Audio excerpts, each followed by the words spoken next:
Hello दोस्तों, आपका हमारे YouTube चैनल बंधु क्लासेस पे स्वागत है। जैसा दोस्तों हमने अपने पिछले वीडियो में वैदिक साहित्य पर चर्चा कर रहे थे।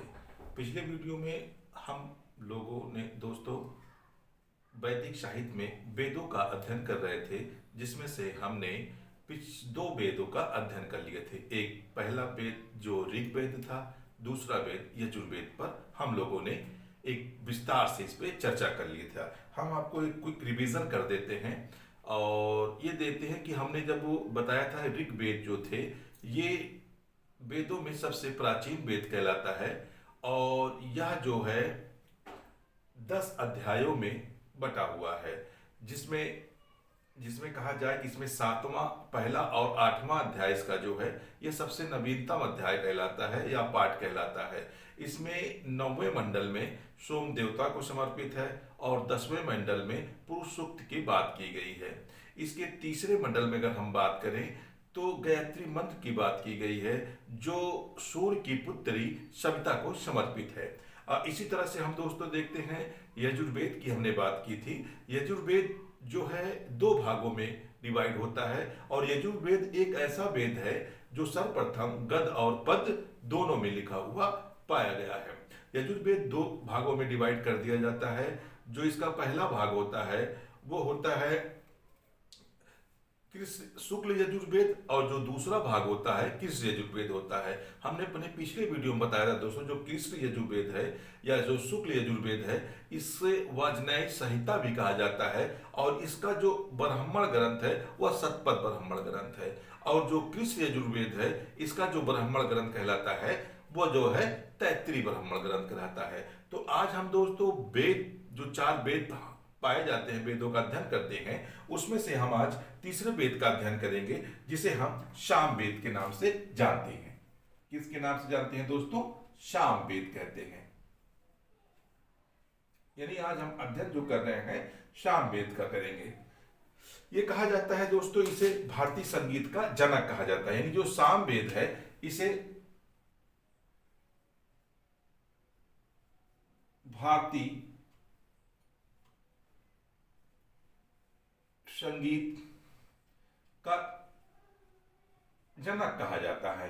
यानी जो भारतीय संगीत की उत्पत्ति है ऐसा माना जाता है कि साम वेद से ही भारतीय संगीत की उत्पत्ति मानी जाती है। इसी वेद में दोस्तों कहा जाता है सर्वप्रथम, यानी साम वेद में ही सर्वप्रथम 7 सुरों, जो संगीत में 7 सुर पाए जाते हैं, सर्वप्रथम इन 7 सुरों का उल्लेख हमें कहाँ मिलता है? साम वेद में ही हमें मिलता है। जैसे दोस्तों हमने कहा कि 7 सुरों का जो मतलब वो कहा जाता है उल्लेख मिलता है, वो सर्वप्रथम कहाँ मिलता है? साम वेद में ही पाया जाता है। जैसे सा रे गा मा, सा रे गा मा, सा रे गा मा, पा धा नी, पा धा नी। यानी सा रे गा मा पा धा नी का जो सर्वप्रथम उल्लेख मिलता है वह दोस्तों किसमें मिलता है? साम वेद में इन सा रे गा मा पा धा नी का उत्पत्ति इसी वेद से मानी जाती है। साम वेद में ये कहा जाता है दोस्तों, साम वेद में कुल मंत्रों की संख्या, साम वेद में कुल मंत्रों की संख्या, कुल मंत्रों की संख्या जो बताई गई है दोस्तों वो कितनी बताई गई है? 1549। यानी जो साम वेद है इसमें कुल मंत्रों की संख्या कितनी बताई गई है? 1549 बताई गई है। इसमें कहा जाता है दोस्तों जो 75 मंत्र हैं ये मूल रूप से साम वेद के मंत्र माने जाते हैं। बाकी जो इसके शेष मंत्र हैं, जो शेष मंत्र हैं वो ऋग्वेद से लिए गए हैं। ये भी कहा जाता है दोस्तों जो इसका मूल मंत्र है वो टोटल कितने हैं? 75 ही माने जाते हैं। बाकी जो शेष मंत्र है वह किससे लिया गया है? ऋग्वेद से लिया गया है। इस सामवेद का जो पुरोहित होता था दोस्तों, सामवेद का जो पुरोहित पुरोहित होता था उसे क्या कहा जाता था? उद्गाता। उद्गा जो सामवेद का पुरोहित होता था उसे किस नाम से जानते थे? उद्गाता। यानी जब यज्ञों का आयोजन किया जाता था और यज्ञ में जो गीत होते थे या संगीत होते थे या यज्ञों में पूजा पाठ किया जाता था, जो संगीत कार्यक्रम होता था उसका जो इंतजाम करता था, जो गाता था, वह कौन सा पुरोहित होता था? उद्गाता पुरोहित होता था। इस तरह से देखते हैं जो सामवेद है यह भारतीय संगीत का जनक के रूप में जाना जाता है। सर्वप्रथम सातों सुरों का जो उल्लेख मिलता है, सारे गामा पाधनी का, ये सर्वप्रथम उल्लेख कहाँ मिलता है? सामवेद में मिलता है। सामवेद में अगर हम कुल मंत्रों की संख्या की बात करें तो कुल मंत्रों की जो संख्या इसमें बताई गई है 1549 बताई गई है, जिसमें से 75 मंत्र मूल रूप से सामवेद के माने जाते हैं। बाकी जो शेष मंत्र हैं वो किससे लिए गए हैं? ऋग्वेद से लिए गए हैं। ठीक है दोस्तों, यहां तक का जो सामवेद की बात आती है। और उसके बाद इसके हम ब्राह्मण ग्रंथों की अगर बात कर लें, यानी जो सामवेद के ब्राह्मण ग्रंथ हैं,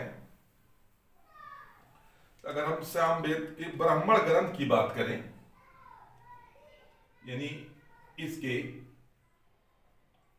ब्राह्मण ग्रंथों की अगर हम बात करते हैं सामवेद में, तो इसके दो ब्राह्मण ग्रंथ पाए जाते हैं। अगर हम सामवेद की, मैंने कहा कि अगर ब्राह्मण ग्रंथों की बात करें तो इसमें दो ब्राह्मण ग्रंथ पाए जाते हैं। पहला अगर की बात करें तो टांडो ब्राह्मण, कौन सा दोस्तों होता है? टांडो ब्राह्मण होता है। और दूसरे की अगर बात करें तो जैमिनी ब्राह्मण होता है। यानी इसमें इसके जो सामवेद के अगर ब्राह्मण ग्रंथों का क्वेश्चन बनता है कि जो जैमिनी ब्राह्मण है या टांडो ब्राह्मण है, ये किस वेद का ब्राह्मण ग्रंथ है? तो वह सामवेद का ब्राह्मण ग्रंथ है। इसी टांडो ब्राह्मण को महाब्राह्मण भी कहा जाता है। महाब्राह्मण भी कहा जाता है।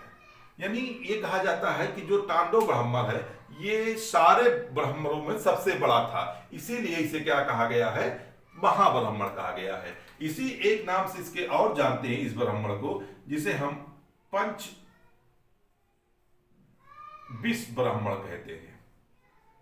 यानी पंच विष ब्राह्मण अगर कहा जाए किस ब्राह्मण को कहा जाता है तो वो टांडो ब्राह्मण है, क्योंकि इसका जो डिवीजन था वो 25 अध्यायों में इसका विभाजन किया गया है, इसीलिए टांडो ब्राह्मण को पंचविश ब्राह्मण भी कहा जाता है। अगर हम दोस्तों जैमिनी ब्राह्मण की बात करें तो इसमें एक महत्वपूर्ण उपलब्धि होती है। इसे अगर कहा जाए तो इसमें कर्म कांडों का उल्लेख मिलता है। कर्म कांडों का उल्लेख मिलता है। कर्म, अगर ये कहा जाए सर्वप्रथम कर्म कांडों का, जो यज्ञिक कर्म कांड हुआ करते थे, कर्म कांडों का उल्लेख हमें सर्वप्रथम कहां मिलता है?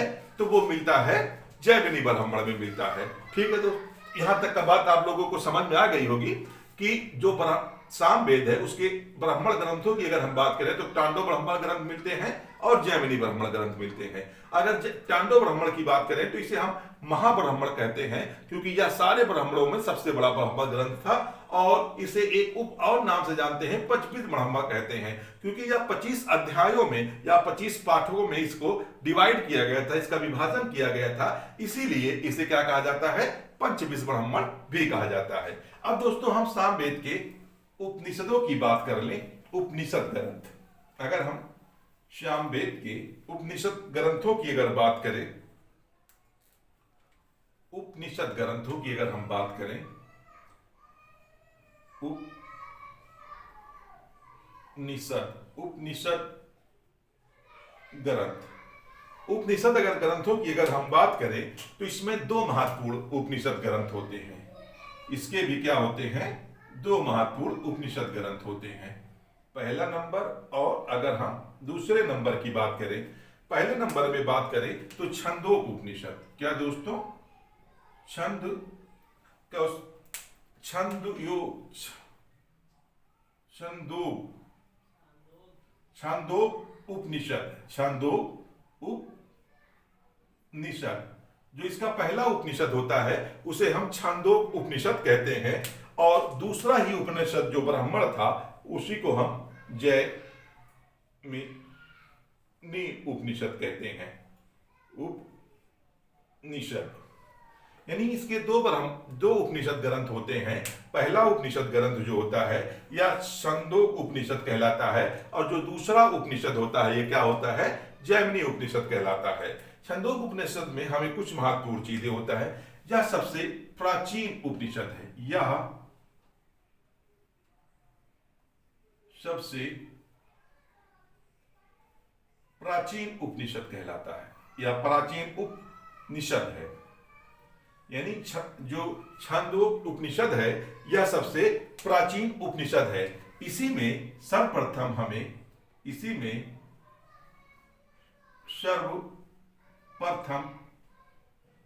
हमें कृष्णा यानी कृष्ण भगवान का जो उल्लेख सर्वप्रथम हमें कहाँ मिलता है? छंदोग उपनिषद में। इसी उपनिषद में अरुणी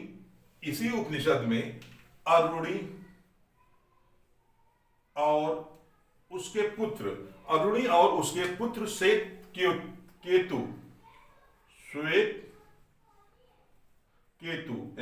केतु का जो बीच में संवाद हुआ था, यानी अरुणी और श्वेत केतु का जो संवाद हुआ था, इसका उल्लेख हमें कहाँ मिलता है?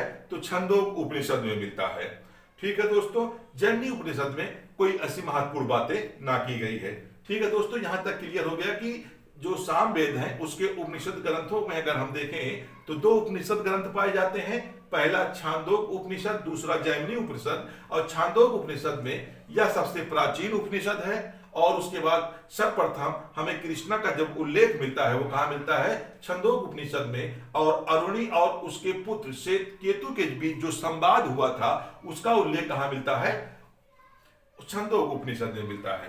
तो दोस्तों हम अगले उपनिषद की बात करें अगर हम, तो जो चौथा वेद कहलाता है उसे हम अथर्ववेद कहते हैं। क्या कहते हैं दोस्तों? अथर्ववेद। यानी जो चौथा वेद था अथर्ववेद था। इसके बारे में कहा जाता है, इस ऋग्वेद में, अथर्ववेद में इसमें औषधियों का उल्लेख मिलता है। किसका मिलता है? औषधियों का जो उल्लेख मिलता है, ये इसमें औषधियों, विभिन्न प्रकार की औषधियों का उल्लेख किया गया है। इसे रोग निवारण वेद भी कहते हैं।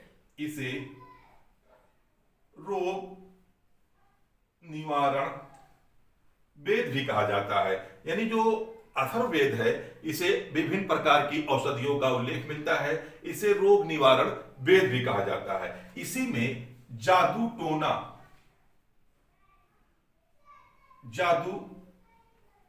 टोना का भी हमें उल्लेख मिलता है। इसी में तंत्र और मंत्र विद्या का भी उल्लेख किया गया है। इसमें जो सबसे महत्वपूर्ण बात उल्लेख किया गया है, इसमें मगध और अंग, ये दो महाजनपद होते हैं। अगला वीडियो हम तब चर्चा करेंगे इस पे। यानी मगध और अंग की सुदूरवर्ती प्रदेश के रूप में इनका उल्लेख कहां मिलता है? अथर्ववेद में मिलता है। यानी मगध और अंग का सुदूरवर्ती प्रदेशों के रूप में हमें किस में उल्लेख मिलता है? तो इसका उल्लेख अथर्ववेद में मिलता है। इसी में दोस्तों सभा और समिति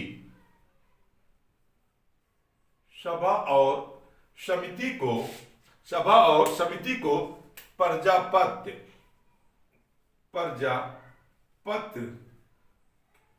की दो पुत्रियां कहा गया है, यानी प्रजापत्र की दो पुत्रियां कहा गया है। यानी सभा और समिति को प्रजापत्र की दो पुत्रियां कहा गया है। इसका उल्लेख कहां मिलता है? तो इसका उल्लेख भी अथर्ववेद में मिलता है। इसी में अथर्ववेद में ही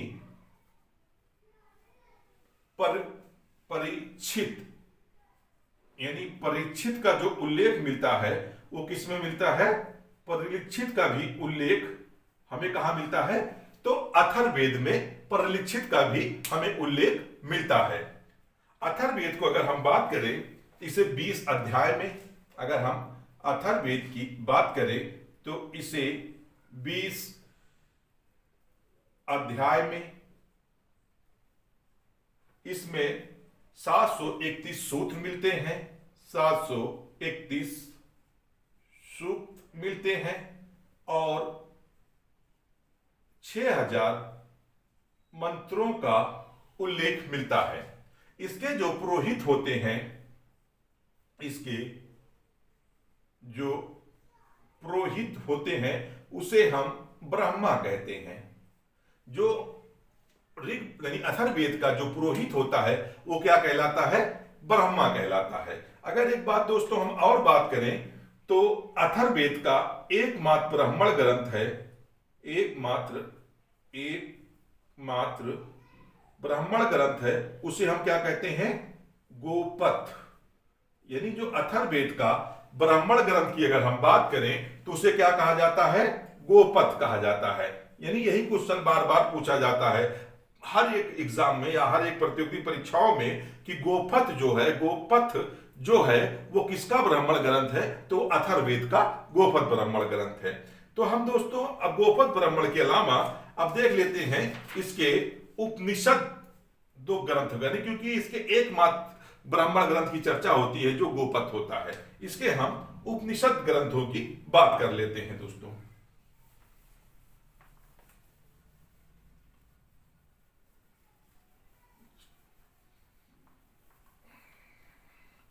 अथर्ववेद की हम उपनिषद की बात करें, उपनिषद ग्रंथों की बात करें,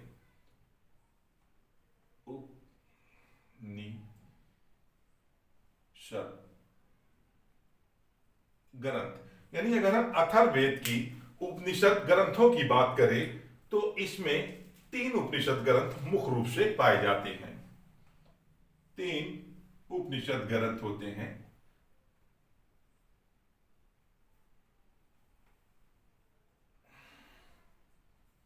यानी जो उपनिषद ग्रंथ इसमें होते हैं मुख्य रूप से 3 होते हैं।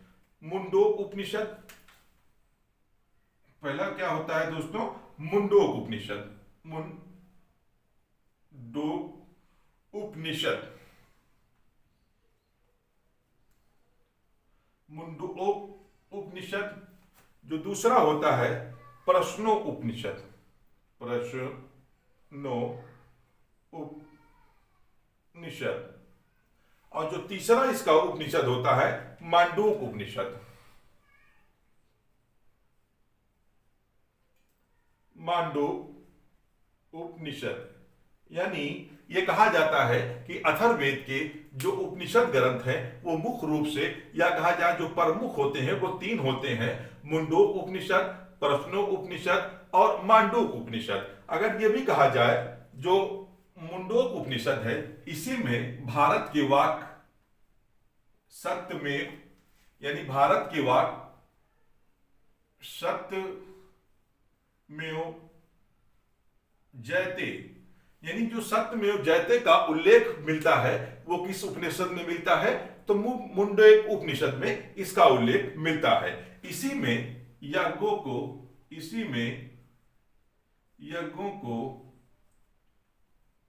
टूटी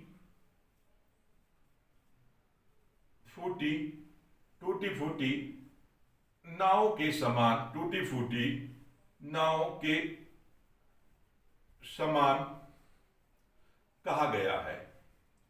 यानी मुंडोक उपनिषद में ही यज्ञों को टूटी फूटी नाव के समान कहा गया है। तो इसी तरह से कहा जाए, अगर दोस्तों हम प्रश्नोपनिषद में कोई ऐसी बात का उल्लेख नहीं मिलता है, लेकिन मंडोक उपनिषद एक महत्वपूर्ण बात होती है, यह सबसे छोटा उपनिषद है। यानी जो मंडोक उपनिषद है वो क्या है, सबसे छोटा उपनिषद है। यानी मुंडोक उपनिषद सबसे छोटा उपनिषद है। इस तरह से हमने देखा जो अथर्ववेद के उपग्रंथ हैं उनमें मुंडोक उपनिषद, प्रश्नोपनिषद और मांडूक उपनिषद पाए जाते हैं, जिसमें सत्यमेव जयते का जो उल्लेख मिलता है वो किसमें मिलता है, मुंडोक उपनिषद में मिलता है। और जो यज्ञों को टूटी फूटी नाव के समान जो कहा गया है, किसमें कहा गया है, सत्यमेव मुंडोक उपनिषद में कहा गया है। अब दोस्तों हम देख लेते हैं, अभी तक हम लोगों ने वैदिक साहित्य के अंतर्गत 4 वेदों का अध्ययन किया, जिसके उपखंडों की बात करें तो आर्यक ग्रंथ, ब्राह्मण ग्रंथ और उपनिषद ग्रंथ, इनको भी क्या होता है, वैदिक ग्रंथों में शामिल किया जाता है। लेकिन इसके बाद जो ग्रंथ आते हैं, या इसके बाद अगर हम बात करें वैदिकोत्तर साहित्य की बात करें, यानी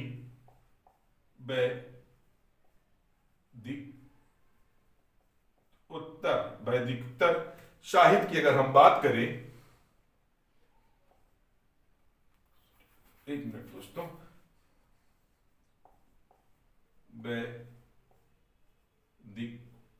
वैदिकोत्तर साहित्य यानी जो इसके बाद ग्रंथ आते हैं वैदिकोत्तर साहित्य में हम 2 साहित्य की चर्चा करते हैं। पहले नंबर पर वेदांग, जो पहले नंबर पर अगर हम वैदिकोत्तर साहित्य की बात करें तो पहले नंबर पर हम वेदांगों की देखते हैं, और दूसरे नंबर पे हम देखते हैं किसका, उपवेद। यानी उपवेद को हम वैदिक साहित्य के अंतर्गत नहीं शामिल करते हैं। अगर हम वेदांगों की बात कर लें, इसी को जो प्राणी थे, एक तरह से कहा जाए पाणिनि ने इसे शरीर रूपी अंग के समान बताया है। जो वेदांग है उनकी संख्या 6 बताई गई है। जो वेदांग है उनकी संख्या कितनी बताई गई है दोस्तों, 6 बताई गई है। अगर हम बात करें वेदांगों की तो सबसे पहले देखा जाए तो व्याकरण, यानी वेदांगों के अंतर्गत व्याकरण को शामिल करते हैं पहला। दूसरे की अगर हम बात करें तो निरुक्त की बात करते हैं दोस्तों, निरुक्त। तीसरा इसके अंतर्गत हम शामिल करते हैं वो होता है कल्प, यानी कल्प की हम शामिल करते हैं। जो तीसरा शामिल करते हैं वो ज्योतिष। चौथा जो शामिल करते हैं दोस्तों क्या होता है,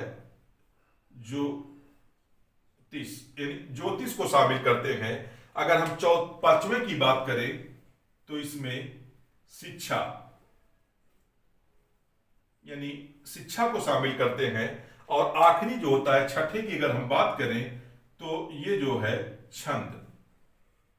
यानी अगर ये कहा जाए वेदांग साहित्य के अंतर्गत व्याकरण, निरुक्त, कल्प, ज्योतिष और शिक्षा और छंद को शामिल किया जाता है। इसी को पाणिनि ने शरीर रूपी अंग के समान बताया है। जैसे व्याकरण को उन्होंने मुख से समानता बताई है, यानी जो व्याकरण है इसकी समानता शरीर से किस अंग से बताई है, वो मुख से बताई है। क्योंकि दोस्तों ये मिलाने के लिए आ जाता है, इसे अगर आप चाहें तो नोट कर सकते हैं। जो व्याकरण है इसकी समानता पाणिनि ने किससे बताई है, मुख से बताई है। अगर निरुक्त की बात करें तो इसकी समानता पाणिनि ने कान से की है। जो इसका निरुक्त होता है इसकी जो समानता है पाणिनि ने किससे की है, कान से की है। अगर कल्प की बात करें, जो पाणिनि ने इसकी समानता की है वो हाथ से की है। किससे की है, शरीर रूपी हाथ से की है। अगर हम ज्योतिष की बात करें तो इसकी समानता आंख से की है। यानी जो पाणिनि ने समानता की है वो ज्योतिष की आंख से की है, शिक्षा की जो है नाक से की है, नाक से। और छंद जो है इसे शरीर के पैर से इसकी समानता की है। यदि पाणिनि के द्वारा जो वेदांग हुए, वेदांगों की रचना हुई है, उसकी समानता शरीर रूपी से की गई है। यानी व्याकरण की मुख से, निरुक्त का कान से, कल्प का हाथ से और ज्योतिष का आंख से, शिक्षा का नाक से, छंद का पैरों से इसकी समानता की गई है। इसी प्रकार से अगर हम दोस्तों देखें, जो वैदिकोत्तर साहित्य की बात करें, इसमें 4 उपवेद शामिल किए गए हैं। पहला जो वेद है वो है, पहला जो वेद है आयुर्वेद,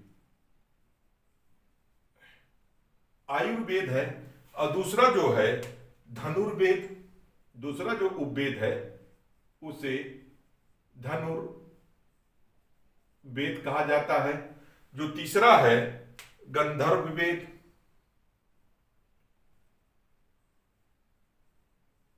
जो तीसरा वेद है उसे हम गंधर्व वेद कहते हैं। और चौथा जो है उसे शिल्प वेद कहा जाता है। शिल्प वेद यानी जो शिल्प वेद है कहा जाता है। अब इन ये चारों जो उपवेद हैं, किन वेदों के उपवेद है? आयुर्वेद ऋग्वेद का उपवेद है। जो धनुर्वेद है वो यजुर्वेद का उपवेद है। जो गंधर्व वेद है ये सामवेद का उपवेद है, सामवेद का उपवेद है।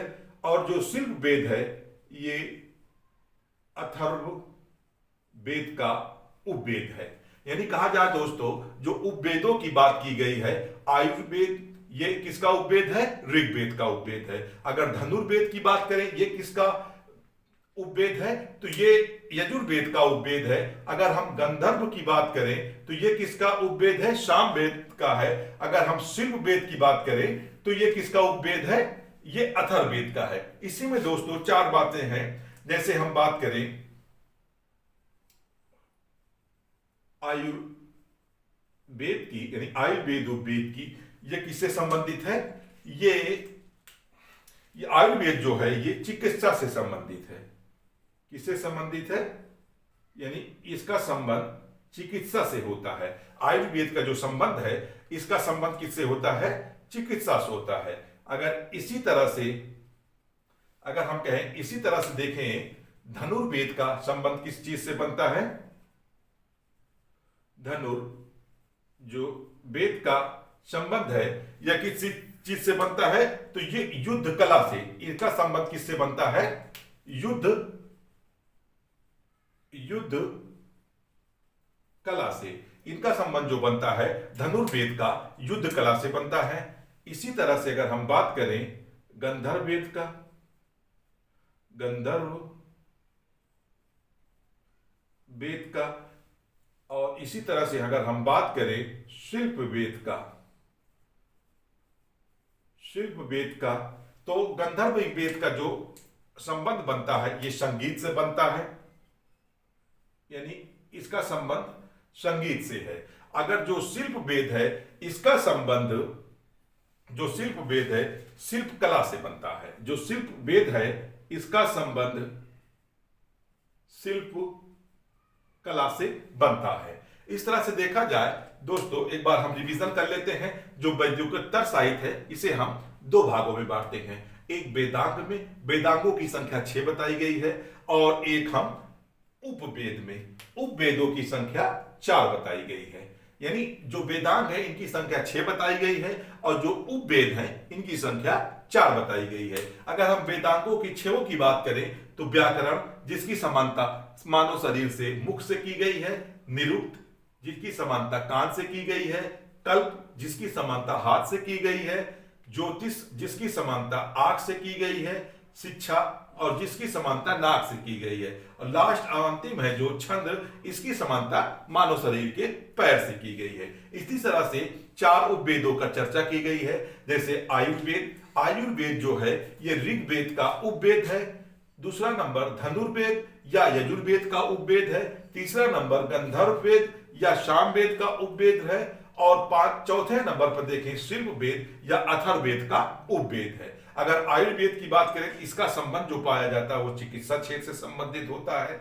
जो धनुर्वेद होता है या युद्ध कला से संबंधित होता है। और जो गंधर्व वेद में इसमें संगीत से संबंधित ज्ञान की प्राप्ति होती है। और जो शिल्प वेद होता है इसमें जो है दोस्तों शिल्प कला से संबंधित ज्ञान की प्राप्ति होती है। तो आज का हम यही अपने लेक्चर को समाप्त करते हैं। आपको हमारा वीडियो कैसा लगा आप हमें कमेंट बॉक्स में बताएं और हमारे वीडियो को, हमारे YouTube चैनल को ज़्यादा से ज़्यादा लोगों के सब्सक्राइब करें, शेयर करें और सब्सक्राइब करें। तो आज का वीडियो यहीं तक दोस्तों। जय हिंद।